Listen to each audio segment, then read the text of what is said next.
back to another behind the scenes cake life vlog. It is actually Tuesday today and I'm usually at home baking, but I'm in the studio because my cake is a Friday wedding, which means all my scheduled days get shifted a day ahead. So usually I would be baking today, but I baked yesterday. So today is filling and ganaching. I already have my ganache ready done. It's actually in the afternoon. I've had a very slow morning because I forgot what state I left the studio in. So I walked in, looked around and thought, yeah, I'm gonna need a big clean up before I even start. So I've done lots of washing up. My camera was dead, so you've been on charge. So I already started ahead and made some ganache, but now I'm gonna start filling. So we've got a classic bottom tier, which is vanilla sponge, jam and buttercream. Then we have cookies and cream. So I've got all my Oreo bits out. And then the top tier is lemon. So I've just nipped to Morrison's to get some lemon curd because I had run out. But I think we're all good to go now. I'm here for the rest of the afternoon. I can get all the cakes filled and covered in ganache at least.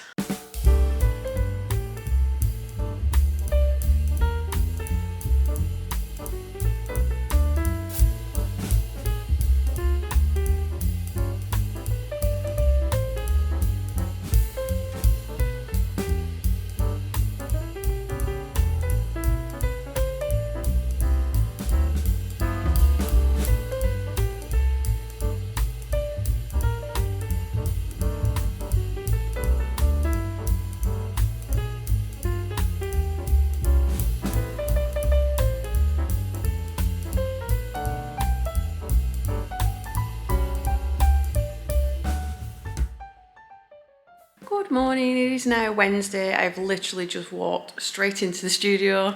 Haven't even taken my coat off yet.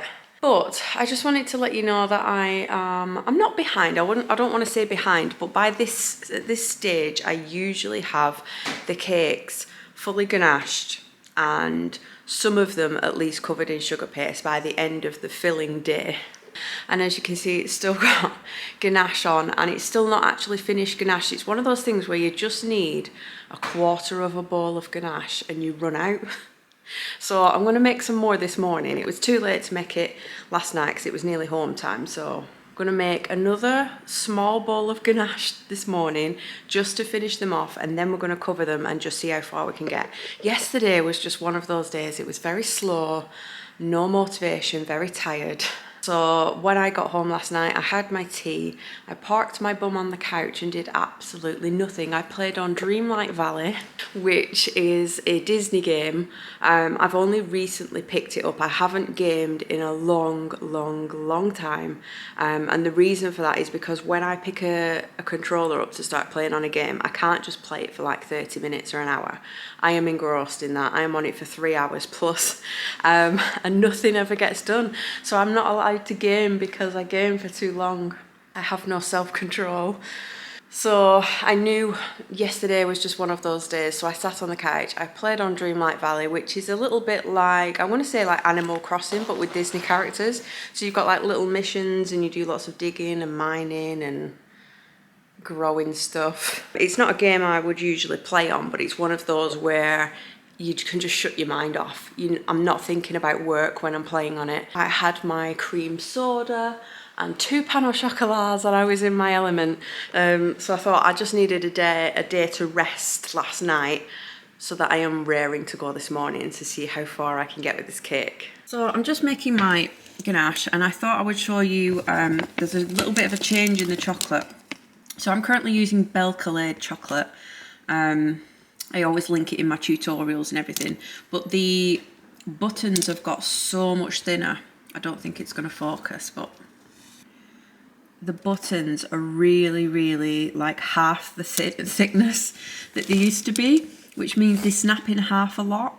I'm not complaining because they do melt a little bit better, they melt a bit quicker. But these are my 15 kilo sacks.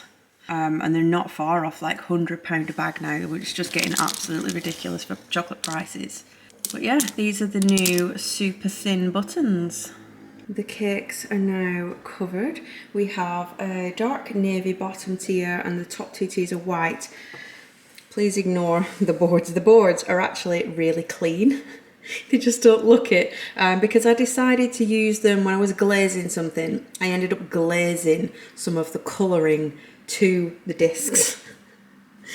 So they are super clean and wipeable. We've just got colour sealed onto them now.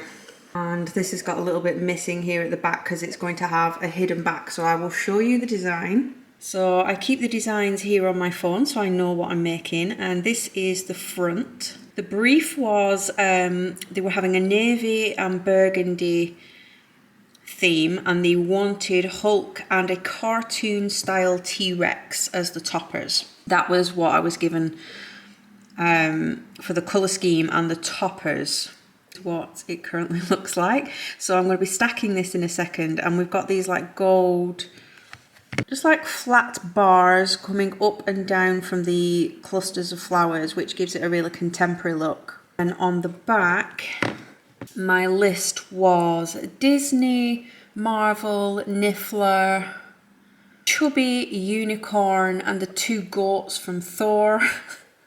There was a few little bits and pieces, so this is what I managed to put together. This here on the top I actually have. Here she is. I decided to buy her already pre-done and made. This cost me £20. Now, had I tried to make this out of sugar with all her intricate details there on her head and all this paintwork, I mean, I can do it, but it's going to cost like £30 plus to make out of sugar.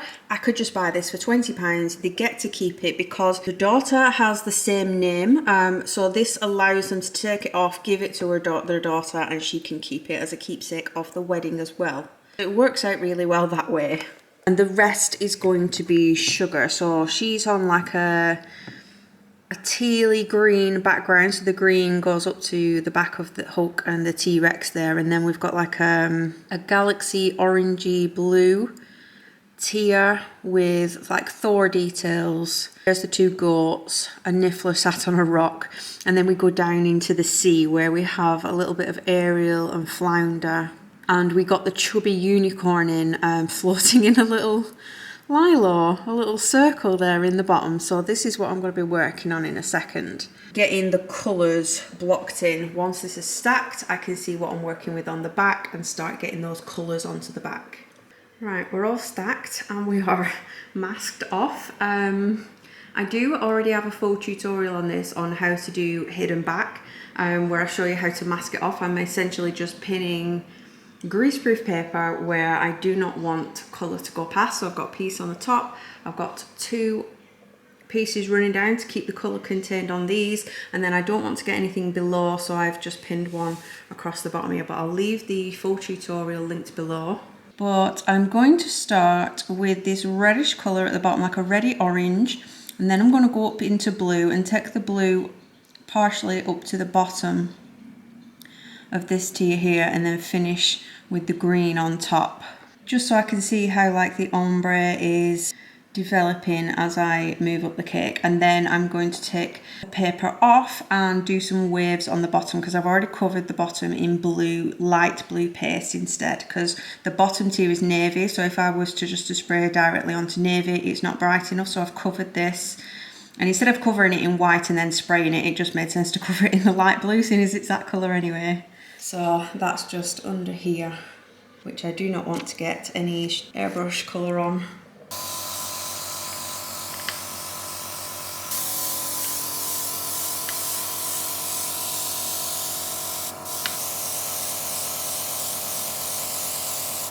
Right, we're going to take these pins off now.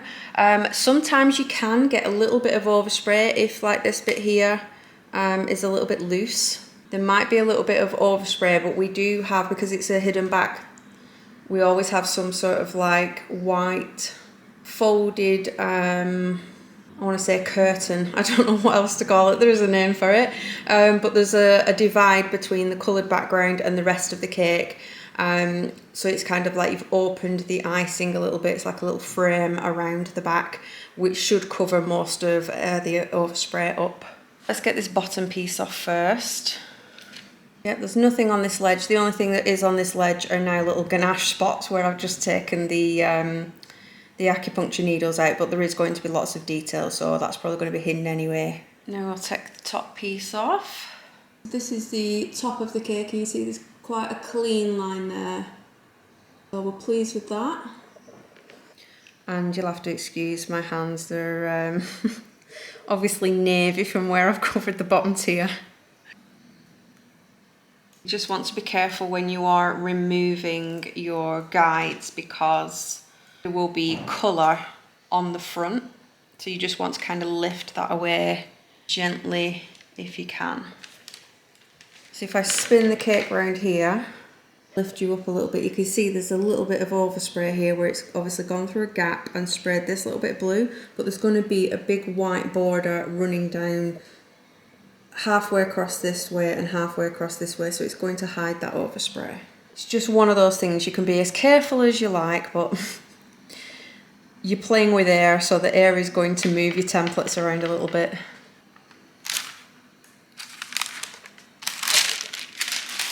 So for this one, which is quite a bit bigger, so this bit on the side of the tier will be hidden, but if I tilt you upwards, you can see this blue kind of sprayed out this way. What you can do with this, because this is water-based, I can wet that with a paintbrush, a very wet paintbrush, dampen it. It will make it worse to start with. You'll think, oh my gosh, I've just painted the entire cake blue, but you can wet this and then dab it up and it will minimise that blue streak down there, because that bit we will probably see, so we can clean that up with a bit of a wet paintbrush and some kitchen towel. This is where we're up to now, almost home time. You can just absolute carnage in the background, but we have our rock ready for Ariel in the bottom. We have a rock with a Niffler sat on top with his gold treasures and coins and pearl necklaces. We have the planet on, and I've managed to secure her pretty well to the top. If you shove her in while the sugar paste is still a little bit soft, you see them back horns there are just embedded very slightly into the sugar paste, and so is her cloak, pushed into the paste, and her boot. So she's standing up there quite well, and that's as far as I have got, which is pretty good. I should be able to get all the characters and the front done tomorrow. Well, I'm going to have to get it done tomorrow because it's been delivered Friday, but yeah, quite happy with what I've got done today. And tonight we're possibly nipping to IKEA. Adam doesn't know yet, as I haven't run the idea by him, but we desperately need some new chopping boards. We decided to rearrange all our kitchen cupboards the other day.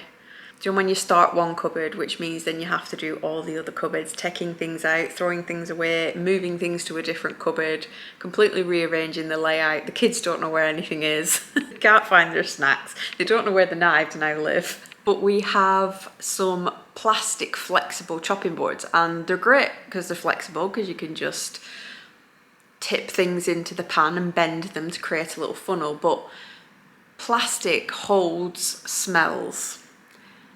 They stink, they're not great, and I think we want to get some wood chopping boards. I always assumed wood chopping boards weren't very hygienic because you would get like cut marks in your wood, and then things would seep into them and you wouldn't be able to clean them properly, and wood is quite porous. So I always stayed away and went to plastic, but apparently they are hygienic. Google can't make its mind up. Some say that it's the most hygienic you can get, and other people are saying no, plastic is better. So I don't really know what to believe, but we do need some new chopping boards anyway, so I think a trip to IKEA might be in order tonight. We had a successful trip to IKEA, picked up 2 chopping boards, a little stand for the chopping boards to sit in, and some cork mats for putting like hot pans on and things like that. Of course, when you do IKEA, you have to do the whole thing, and you have to walk around all the sets, all the fake little houses and the bedrooms and the kitchens. And we got down to the speaker and light section, and they were playing some very questionable music.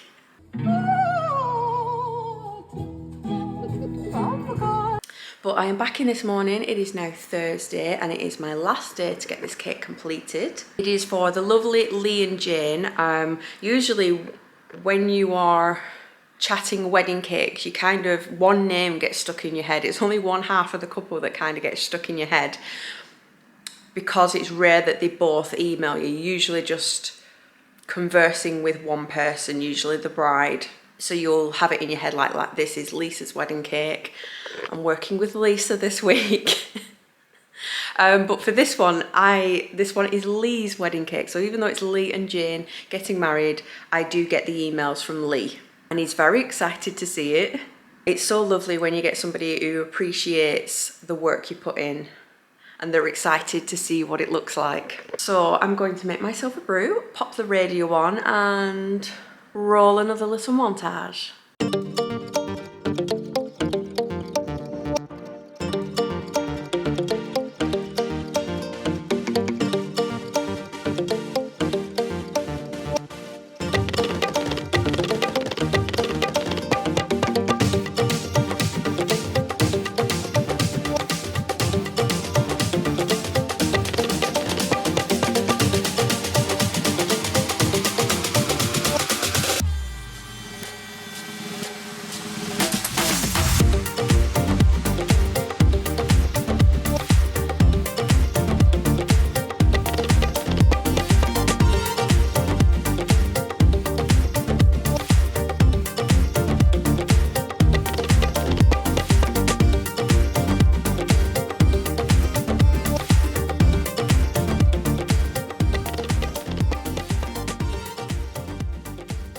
I am finished. So this is what the front looks like. We have Hulk up the top in a bow tie and top hat.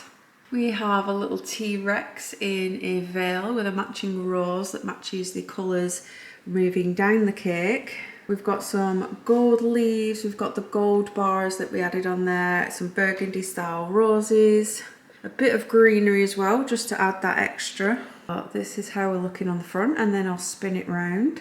And then here is the hidden back. You'll notice from the front, you shouldn't be able to see anything from the back. That's the whole point of it being hidden. From the front, you should not know or see anything on the back. So this is why we have to try and keep everything tight and inside these little curtain bits so they don't pop out.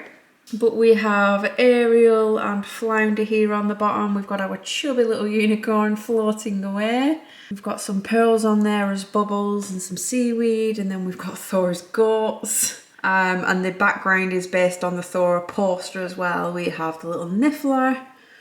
And then up top we do have our plastic topper. Like I said, it is nicely secured on there and she's not going anywhere. So this is what the back looks like. I was actually finished for 5 p.m. It's roughly probably about 10 past 8 now, but I did actually have the whole cake finished for 5 p.m. Adam come upstairs because that's what time he's finished today. So we went home, had some tea, and all that I needed to do when I got in was just put some ribbon on and do the photos. So I've got the ribbon on, I'm going to do photos next. I am absolutely stuffed. You might have seen for dinner, we went out for dinner. We have a local place here called The Circle. It's been running a while, but we've never been. We've supposed to go loads of times and we've just never made it. And it's like a converted church. It is an event space. They've got a cafe / pizzeria in there. So we thought it was about time we made a visit. And one of the tables was a coffin, so me and Adam sat at the coffin and had dinner. Well, that was a nice little change. We've had tea. I am absolutely stuffed. I've just come into the studio to do this, and Adam's nipped out to get some sandwich stuff, because where we're delivering this tomorrow, we're delivering this to Shireburn Arms. We've been many times before, but it's actually the starting place of a circular walk called the Tolkien Trail, which is based a little bit around Lord of the Rings. It's an area and scenery that is supposed to have inspired places from Lord of the Rings, such as some of the names are quite similar of the places.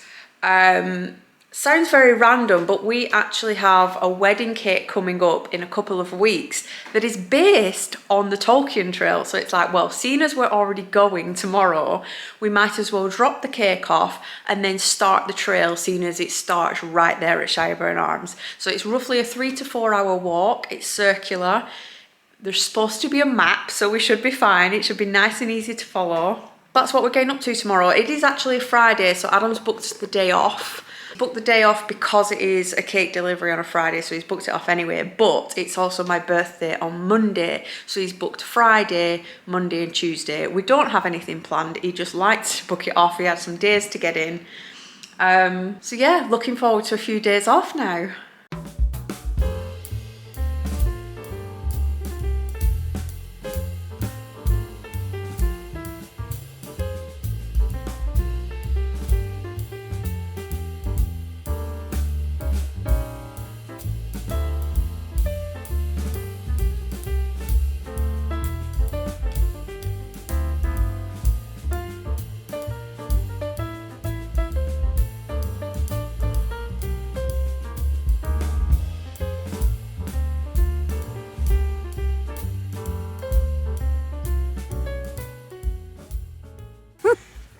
Got some nosy cows on the other side.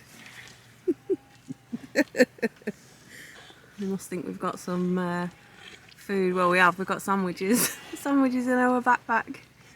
Don't think you'd like it though. It's corned beef. We have delivered the wedding cake successfully to the Shireburn Arms.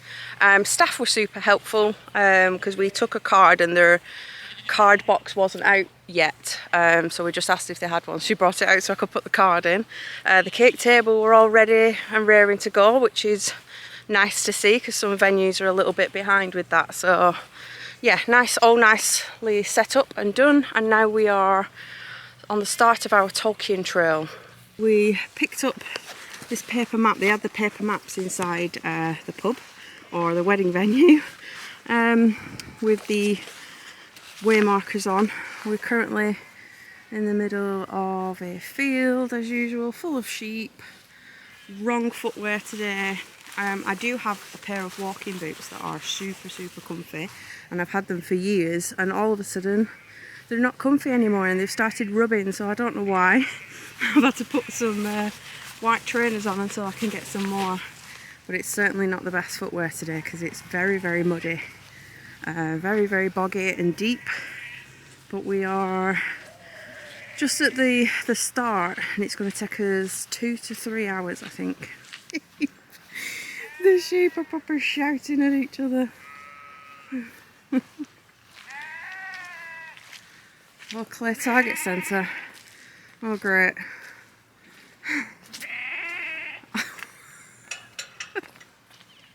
This little gate's got thumper on it. Must be on a little Disney walk. It's not quite Disney World, is it? We now have a bit of tarmac under our feet. My toes are swimming a little bit in these trainers. But apparently over there somewhere is Pendle Hill. I think you might just be able to see it through the mist and the clouds, but we actually did a walk round near Pendle Hill for it last weekend. Last weekend we were over that way, so there's lots of walks in this area. Got lost already. Of course, we went into a random wildflower field, walked round it, couldn't get out, come back out, and then realised we'd turned the wrong way. We were just walking around somebody's wildflower garden. Very nice. Pretty standard for us. But yeah, we've got another walker and a dog behind us now, so I've got 10 minutes left on the SD card.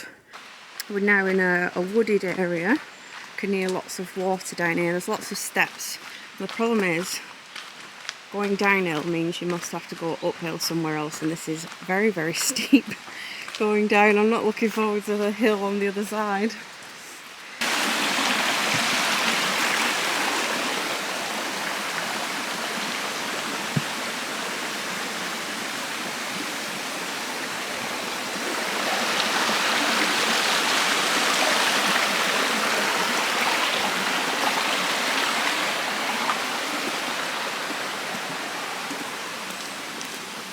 We're now in between some walkers. We've caught up to a bunch of ladies down the front who were pretty much navigating where we should go, because we just came across a young couple who were also trying to do the Tolkien Trail and got completely lost.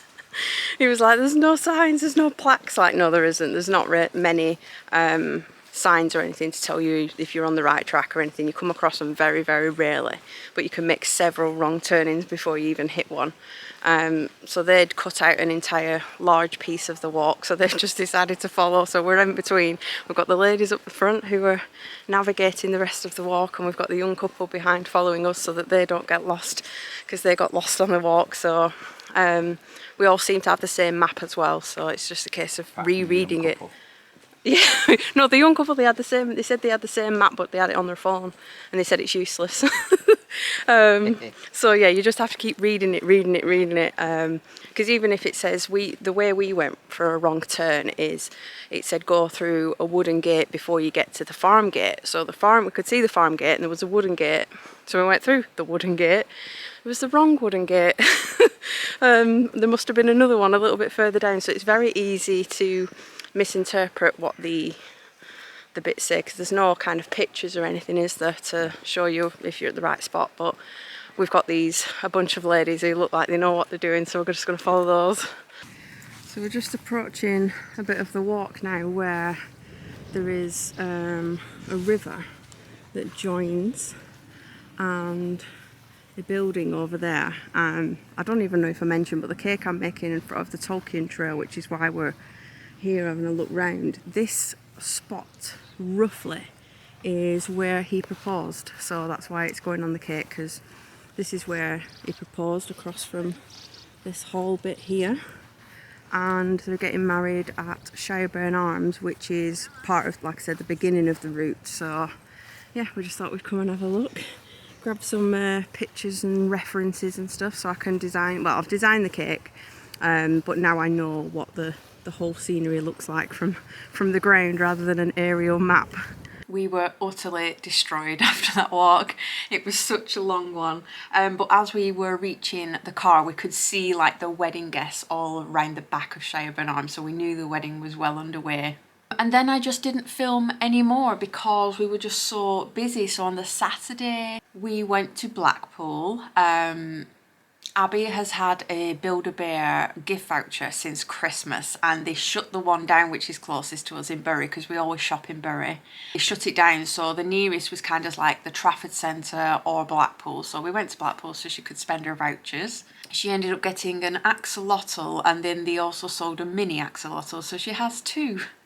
We picked up some more walking gear. So after the walk on Friday, we have little bits of walking gear already. So usually we have our walking boots, we have like the mid layer, which is like a fleece or a jacket, we've got our outer layer, but we don't have any base layers. So base layers are like your moisture wicking t-shirt. So moisture wicking as in when you get sweaty, it removes the sweat from your body and kind of dries it out much quicker than a regular t-shirt would. I'm no walking expert, I don't even own one of these, so this is why we went on the Saturday to have a look. I picked up a t-shirt, haven't tried it yet, so I don't know if they actually work, but they have like a shopping outlet in Fleetwood, which is quite close to Blackpool, where they have like Mountain Warehouse, Trespass, Regatta, all the sort of like walking and outdoor clothes, tents, gear. And I also went to get some new walking boots, but they didn't have the pair in my size, so I've had to order them on eBay. I'm just waiting for those to arrive. Seeing as we enjoy walking, we decided to pick up a few more little bits and pieces to hopefully make our walks a bit more bearable and comfortable. Then on Sunday, it was my dad's birthday, and we organised to go just to a pub that does food and carveries. And I managed to get I've got two brothers and their families to arrive and surprise him, because he just thought it was just us going. So there was 14 of us there. He didn't have a clue, which was good because I have no idea how I managed to keep that a secret, trying to sort it all out. And on Monday, it was my birthday and we did absolutely nothing, which was quite glorious.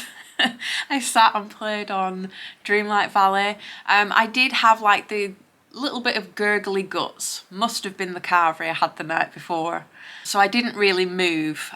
So Tuesday we made up for it and went to the cinema instead, which is handy because I have Meerkat movies, which is 2-for-1 cinema tickets on Tuesdays and Wednesdays, so it was a good, we saved it till Tuesday, so it only cost us £5. And we went to watch Elemental, which is the new Pixar film. Really enjoyed it. I haven't been a massive fan of some of the latest like Pixar films, such as Soul. It's not that they were bad films, they just weren't amazing. So Elemental was a nice surprise. But I'm going to go now because I have been chatting a lot. Needed to end the vlog. So thank you very much for watching. I hope you enjoyed this one. There will be a tutorial coming for you next week and then a vlog the week after that. So I'll see you then.